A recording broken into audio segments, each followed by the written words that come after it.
पाकिस्तान में लौकी जैसी सब्जी 300 रुपए किलो है, 300 रुपए किलो, और वो आज से 3 महीने पहले थी। ठीक है, वहाँ पे पेट्रोल 250 रुपए लीटर मिलता है। दिन करोगे तो उस देश से करो जिसकी औकात कल नहीं थी। पाकिस्तान की ना भैया आज से 50 साल जब आजादी हासिल हुई थी उस टाइम पे बराबरी थी, लेकिन आजादी के 5 साल बाद ही पाकिस्तान बुरी तरह बिछड़ चुका था। पाकिस्तान की तो कैपेसिटी थी ही नहीं। पाकिस्तान आज से 50 साल पहले भी नहीं था, अभी भी नहीं है।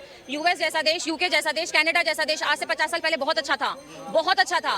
और आज वो गरीब नहीं, बहुत ज्यादा गरीब हो गया है। ठीक है, आप कह रहे हो कि इंडिया वो यूएस पिछड़ गया, तो भैया यूएस की इकोनॉमी 28 ट्रिलियन और चाइना की 19 ट्रिलियन और इंडिया की 3 ट्रिलियन, कौन पिछड़ गया बताओ इकोनॉमी के मामले? 91 में और 2014 में जब छोड़ के गए थे तो 120 करोड़ आबादी थी, 125 करोड़ आबादी थी। ठीक, 2001 में जब जनगणना हुई थी उस टाइम पे 100 करोड़ के आसपास, 103 करोड़ 104 करोड़ आबादी थी। 91 में 80 करोड़ के आसपास थी। ठीक है, तो जनसंख्या विस्फोट तो उस हिसाब से हुआ ही नहीं मोदी जी के आने के बाद। जिस हिसाब से पिछली सरकारों को तो कुछ भी प्लस नहीं मिला, ऊपर से डिजास्टर आई पिछली सरकारों में। ठीक है, अकाल देखा पिछली सरकारों ने। ठीक है, गरीबी देखी। अगर कांग्रेस मोदी जी की तरह रोना रोती कि 70 साल कुछ नहीं हुआ, तो कांग्रेस के पास रोने के लिए 200 साल थे अंग्रेजों के। महंगाई है कि नहीं मोदी राज में? है, एक सेकेंड, महंगाई है, मैं बताती हूँ महंगाई, मगर अगर मोदी राज में महंगाई है और अगर आप इसको इकोनॉमिक वाइज देखो ना तो बाकी देशों से कम है। कम से कौन? मैं बताती हूँ, पड़ोसी देश अपना पाकिस्तान, इसमें मैं आपको ना एक सेकेंड मैं आपको यूएस तक कंपेयर करूंगी, सर, मैं आपको यूएस तक कंपेयर करूंगी। रुको, मैं पाकिस्तान में लौकी जैसी सब्जी 300 रुपए किलो है, 300 रुपए किलो, और वो आज से 3 महीने पहले थी। ठीक है, वहाँ पे पेट्रोल 250 रुपए लीटर मिलता है। दूसरी चीज, यूएस, मैं आप चाइना पे भी आऊंगी। यूएस जैसा देश है जो बहुत जिसको लोग बहुत ज़्यादा सोचते हैं कि जब हम यूएस में जाके बसेंगे। यूएस में 10 साल में 3 बार इन्फ्लेशन आ चुका है। यूके दूसरी बार इन्फ्लेशन क्राइसिस पे है। कॉस्ट ऑफ लिविंग यूके में बहुत ज़्यादा है। न्यूजीलैंड में कॉस्ट ऑफ लिविंग बहुत ज़्यादा है। ठीक है, दूसरा चाइना में कॉस्ट ऑफ लिविंग क्यों नहीं है, चाइना में महंगाई क्यों नहीं है? क्योंकि चाइना के सारे सॉफ्टवेयर्स, सारे एप्लीकेशंस वो इनबिल्ड हैं। वो कोई भी सॉफ्टवेयर, कोई भी एप्लीकेशन बाहर के देश से इंपोर्ट नहीं करती है, वो सब कुछ अपना देश बोलेंगे। आप दीजिए। देखो, नहीं, बांग्लादेश की करेंसी से तुम पाकिस्तान से कंपेयर कर रहे हो तो बांग्लादेश से भी कंपेयर करो। बांग्लादेश की करेंसी डॉलर के मुकाबले कहाँ और इंडिया की करेंसी डॉलर के मुकाबले कहाँ है? किसी भी दुनिया में मेजरमेंट के लिए जो मानक है, जैसे समय का मानक सेकंड है, ऐसी पूरी दुनिया में करेंसी का मानक डॉलर है। तो ये बताओ 2014 के पहले कितने रुपए का $1 था और 2014 के बाद कितने रुपए का $1 है? और बांग्लादेश के कितने रुपए का $1 था 2014 के पहले, और अभी 2023 में बांग्लादेश के कितने रुपए का $1 है? ठीक है, कंपैरिजन करोगे तो उस देश से करो जिसकी औकात कल नहीं थी। पाकिस्तान की ना भैया आज से 50 साल जब आज़ादी हासिल हुई थी उस टाइम पे बराबरी थी, लेकिन आज़ादी के 5 साल बाद ही पाकिस्तान बुरी तरह बिछड़ चुका था। पाकिस्तान की तो कैपेसिटी थी ही नहीं। चाइना से कंपेयर कर रहे हो, बांग्लादेश से करो, बांग्लादेश की भी नहीं थी, लेकिन आज बांग्लादेश उभर गया। इंडिया की करेंसी से ज़्यादा मजबूत हो रही है, छोटा सा देश है। ठीक है भाई, कुछ ना कुछ तो नीति होगी। अब ये बताओ, डेमोक्रेसी के मामले, करप्शन के मामले में देख रहा था मैं, भारत की जो करप्शन के मामले में रैंकिंग थी वो 78 थी, अभी 83 हो गई। ठीक है, मोस्ट करप्टेड कंट्री में आ रहा है हमारा। ठीक है, ये कह रहे हैं कि भैया डंका बज रहा है। भाई आंकड़े नहीं रखोगे, मीडिया पे सिर्फ तारीफें सुनोगे तो तुम्हारे पास गलत ही इन्फॉर्मेशन आएगी। हंगर इंडेक्स में कहाँ गया, मीडिया की फ्रीडम में कहाँ गया, बताओ मुझे। प्रोडक्शन की बात है, अगर अनाज बट पा रहा है इतना सारा 80 करोड़ लोगों को, तो पॉलिसी थी लाल बहादुर शास्त्री की, हरित क्रांति बोलते हैं उसको। अकाल के बाद लाल बहादुर शास्त्री हरित क्रांति जैसी योजना लाते हैं। भाई पूरे देश में हरियाली आई, ठीक, श्वेत क्रांति, ये सब तो कांग्रेस की सरकारें करके गई हैं। मोदी जी की उपलब्धि बताओ, क्या नाम है इस मामले में? मोदी ने क्या नहीं किया, सब कुछ किया मोदी ने क्या नहीं किया, सब तो देश को इतना ऊंचा उठा दिया आज वर्ल्ड के अंदर। जो ये बात कर रहे हैं बांग्लादेश की, चलो ये बात करें पाकिस्तान की। पाकिस्तान आज से 50 साल पहले भी नहीं था, अभी भी नहीं है। यूएस जैसा देश, यूके जैसा देश, कनाडा जैसा देश आज से 50 साल पहले बहुत अच्छा था, बहुत अच्छा था। और आज वो गरीब नहीं, बहुत ज़्यादा गरीब हो गया है। ठीक है, आप वहाँ पे ये नॉलेज आप रखोगे ना सर, मैं बताती हूँ, आप ये नॉलेज रखोगे तो आपको बहुत। इकोनॉमी है यूएस की, आपकी यूएसए की जो इकोनॉमी है कितने ट्रिलियन की है? इकोनॉमी का मेरे को आइडिया नहीं है, मैं जो चीज़ नहीं पता वो चीज़ मैं गलत नहीं बोलूँगी। बट चाइना की इकोनॉमी 19 ट्रिलियन की है। ठीक है, यूनाइटेड स्टेट ऑफ अमेरिका की, सुनो एक मिनट, अमेरिका की जो इकोनॉमी है वो 28 ट्रिलियन की है, ठीक। इंडिया की जो है अभी 3 ट्रिलियन पे है, ठीक। तो आप कह रहे हो कि इंडिया वो यूएस पिछड़ गया, तो भैया यूएस की इकोनॉमी 28 ट्रिलियन और चाइना की 19 ट्रिलियन और इंडिया की 3 ट्रिलियन, कौन पिछड़ गया बताओ इकोनॉमी के मामले में। और सुनो, इकोनॉमी में छोड़ो, पर कैपिटा इनकम में यूएस की जो पर कैपिटा इनकम है प्रति व्यक्ति आए, ठीक है, विकसित देशों में उसकी 7वीं नंबर की पर कैपिटा इनकम है, इंडिया की 117वीं नंबर की पर कैपिटा इनकम है, इंडिया यूएस के बराबर ही पहुंच गया। मैडम सच जानो, सच।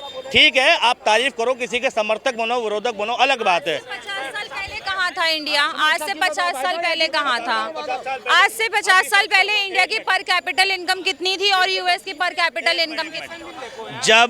जब इंडिया आज़ाद हुआ, ठीक है, इंडिया वाज पुअर, लेकिन इंडिया की जो इकोनॉमी थी वो 6ठी लार्जेस्ट इकोनॉमी थी उस टाइम पे भी, इस आज़ादी के टाइम पे। जब भारत आज़ाद हुआ, जब 6ठी बड़ी इकोनॉमी था, ठीक है, आज 5वीं में पहुंचने वाला है, लेकिन गरीब था उस टाइम पर भी। और 91 में ऐसी स्थिति आ गई थी भारत की, अकाल वकाल पड़े थे, ठीक है, इंडिया की इकोनॉमी क्लोज इकोनॉमी होती थी। 91 में ऐसी स्थिति आ गई थी कि 3-4 दिन का पैसा था, 145 नंबर पे थी इकोनॉमी। मनमोहन ने उस इकोनॉमी को 10वें नंबर पे पहुंचाया था।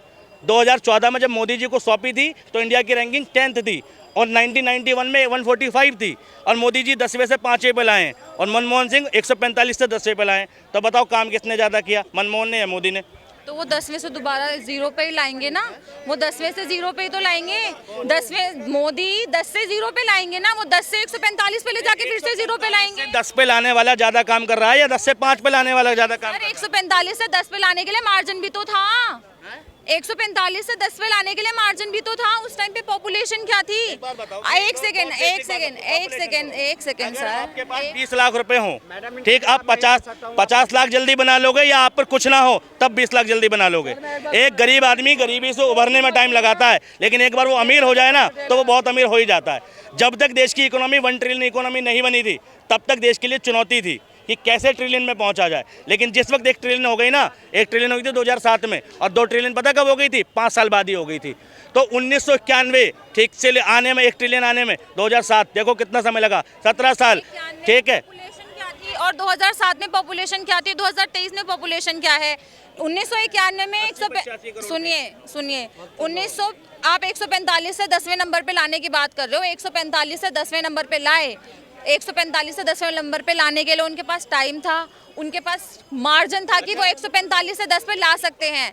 वो 10 से 5 पर लेकर आए ना, अब 5 से 0 1 पे भी लेकर आएंगे। अब ऐसा तो नहीं कर सकते ना कि दिखाने के लिए वो पहले 5 नंबर से 25 नंबर पे लेके जाएं, फिर वापस से 5 नंबर पे लेकर आएं, फिर 1 पे लेके जाएं। वो चीज़ तो पॉसिबल नहीं है। नहीं, मैं कह रहा हूँ अगर पॉपुलेशन बढ़ रही है तो मैन पावर भी तो बढ़ी है ना, उस हिसाब से पॉपुलेशन बढ़ी है तो इंसान भाई देश में काम कार्य करने की क्षमता बढ़ी है, विदेश में जाने वाले लोगों की संख्या बढ़ी है और विदेश में अगर लोग गए हैं तो शुद्ध कारक आय बढ़ी है, NFI बढ़ा है, net factor income from abroad बढ़ा है।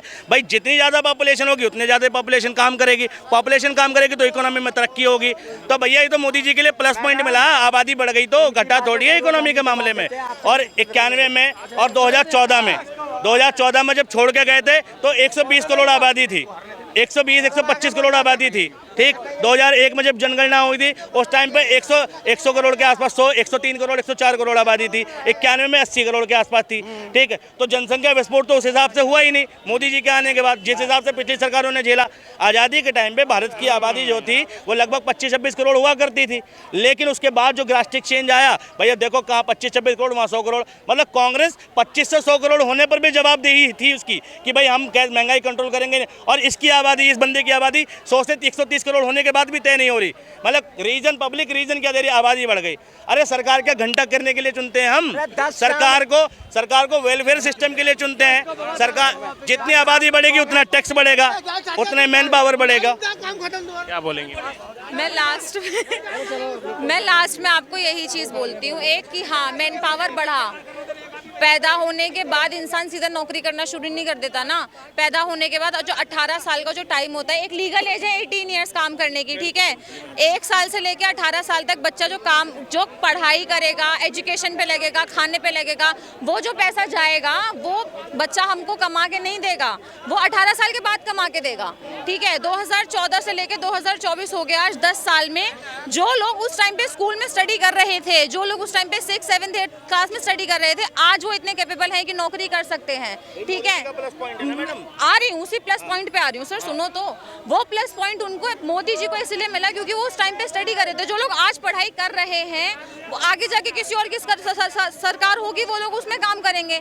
उसको आप बच्चे का प्लस पॉइंट बोलोगे ना, सरकार का प्लस पॉइंट थोड़ी बोलोगे। बताता हूँ कैसे प्लस पॉइंट नहीं है भाई। मनमोहन की जब सरकार थी तो देश की जो एल्डर पॉपुलेशन थी वो 60% थी और यूथ पॉपुलेशन जो थी वो 33% थी। ठीक है, और चाइल्ड जो थे 7% थे।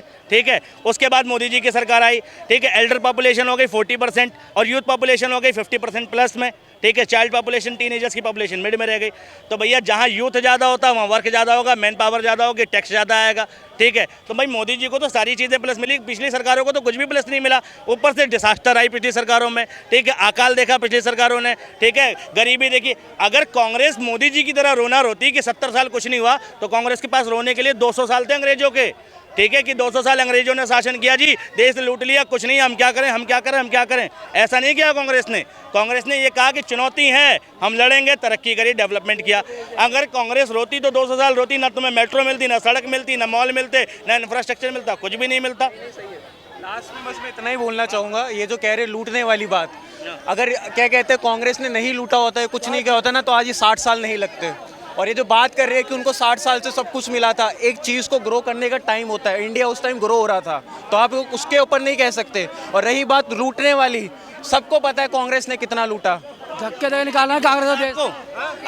अभी दिल्ली में इसका एक नारा था, मैं बताती हूँ। कांग्रेस के टाइम पे जो करप्शन था और आज के टाइम पे जो करप्शन है, जमीन आसमान का फर्क है सर। मैं अब रैंकिंग के उसमें जा रहे, मैं लाइव देखती हूँ सर। देशों की लिस्ट में आ गया। ठीक है, अब सुनो, करप्शन बढ़ा है नहीं, इकोनॉमी की बात कर लो आप। हाँ, तो भाई हाँ, उस टाइम कोई कंपटीशन ही नहीं था। कंपटीशन अब टॉप 10 का कंपटीशन है। ऐसा बहुत कंपटीशन की थी और 10 की जो रैंक होता है कंपटीशन, आप टॉप 10 में देखिए। नहीं, कंपटीशन ही नहीं था 10th पे आए तो। एक बात बताओ, ये अभी दिल्ली में करप्शन गिना तो करप्शन, दिल्ली में टनल बनी थी प्रगति मैदान से इंडिया गेट तक की, 1 साल हुआ, 770 करोड़ की बनी। ठीक है, और 1 साल के अंदर उस टनल की हालत ये है कि दोबारा बनानी पड़ेगी। ये 770 करोड़ करप्शन था नहीं था। कॉमनवेल्थ के टाइम, उस टाइम आपकी सरकार थी कांग्रेस की। कॉमनवेल्थ का घोटाला हुआ, मोदी जी ने चेक किया, बीजेपी ने चेक किया, सबने घोटाला किया, किसी बंदे को जेल क्यों नहीं हुई? 10 साल में मोदी जी की सरकार है, क्या जांच, कोई बंदा जेल क्यों नहीं गया कॉमनवेल्थ में अभी तक? अगर वास्तव में घोटाला था तो कोई बंदा अभी तक जेल क्यों नहीं गया उस घोटाले के अंदर? एक खबर दिखा दो मीडिया में कि कॉमनवेल्थ घोटाले की वजह से फलाना आदमी को जेल हो गई। एक न्यूज़ दिखा दो 10 साल में मोदी जी की में, अगर घोटाला था तो। कह रहा हूँ जेल इसलिए नहीं हुई क्योंकि उस टाइम कांग्रेस की सरकार थी। और लास्ट में सर, मैं लास्ट में मैं यही कहना चाहूँगा, ये जो कह रहे हैं कांग्रेस और ये, मैं किसी का सपोर्टर नहीं हूँ ना किसी का हूँ। मुझे बस इतना पता है, आप अपनी लाइफ में मेहनत करोगे, हर चीज़ आपके कदमों में मिलेगी। तो आप किसी चीज़ में पॉपुलेशन के लिए ये कह रहे हैं कि पॉपुलेशन बढ़ गई है, पॉपुलेशन बढ़ गई है, पॉपुलेशन गवर्नमेंट ने नहीं बढ़ाई, हमने ही बढ़ाई है। मेहनत खुद करेंगे, सब कुछ कदमों में मिलेगा, खुद में मिलेगा। अगर मेहनत से सब कुछ मिलेगा तो सरकारों का कोई मतलब नहीं है। वोटिंग आप किसी बेकार के काम के लिए करते हो। ठीक है, वोटिंग का कोई मतलब नहीं है।